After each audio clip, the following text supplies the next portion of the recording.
తీసుకొని వాళ్ళ క్లాసెస్ ఉంటాయి అన్నమాట. ఒక్కొక్క క్లాస్‌లో ఫస్ట్ మంత్‌లో ఒకటి ఉంటుంది. సెకండ్ మంత్‌లో ఒకటి, థర్డ్ మంత్ అలా 9 మంత్స్‌లో until there delivery healthy baby we are with them. Even after delivering తర్వాత కూడా మేము వాళ్ళతోనే ఉంటాం. అంటే క్లాసెస్ అంటే ఏ విధంగా ఉండొచ్చంటే? అంటే ఏమేమి ఉంటాయి అందులో అసలు? సో ఏంటి అంటే లైక్ ఆఫ్టర్ డెలివరీ లైక్ ఎప్పుడైతే వాళ్ళు మాకు రిజిస్టర్ చేసుకొని జాయిన్ అవుతారు కదా! ఫస్ట్ మంత్ మేము వాళ్ళకెలా అంటే ఎలా ఉంటుందంటే ఫస్ట్ పిండం డెవలప్ అవుతుంది. మేము వాళ్ళకి మెల్లిమెల్లిగా ఫస్ట్ మంత్‌లో మేము డైట్ ప్లాన్ ఇస్తాము. ఫస్ట్ మేము డైట్ ఇస్తాము. డైట్ మేమే ఇస్తాము. ఆ డైట్ అలానే ఫాలో కావాలి ఒకటి. మళ్ళీ తర్వాత దాంతో పాటు సెకండ్ మంత్‌లో ఏమి ఉంటుందంటే మనకు హార్ట్ బీట్ వినిపిస్తుంది. సో అలాంటి టైంలలో ఇలాంటి జాగ్రత్తలు తీసుకోవాలి.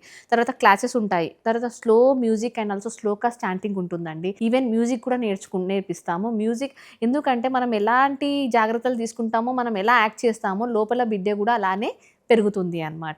సో ఈవెన్ ఫోర్త్ మంత్‌లో కూడా డిఫరెంట్ టైప్ ఆఫ్ యాక్టివిటీస్ చేపిస్తామన్నమాట. Few activities which we are like ఎలాంటివంటే ఇప్పుడు ఎలా ఉంటుందంటే అందరు రెస్టింగ్ స్టేజ్‌లో ఉంటారు. అవును. ఎప్పుడైతే మనం రెస్టింగ్ స్టేజ్‌లో ఉంటామో లోపల బిడ్డ కూడా లేజీ అవుతది. సో అలా ఉండకుండా మేము ఓన్‌గా కొన్ని యాక్టివిటీస్ చేపిస్తామన్నమాట. With pregnant women even with father and mother both కపుల్స్‌కి.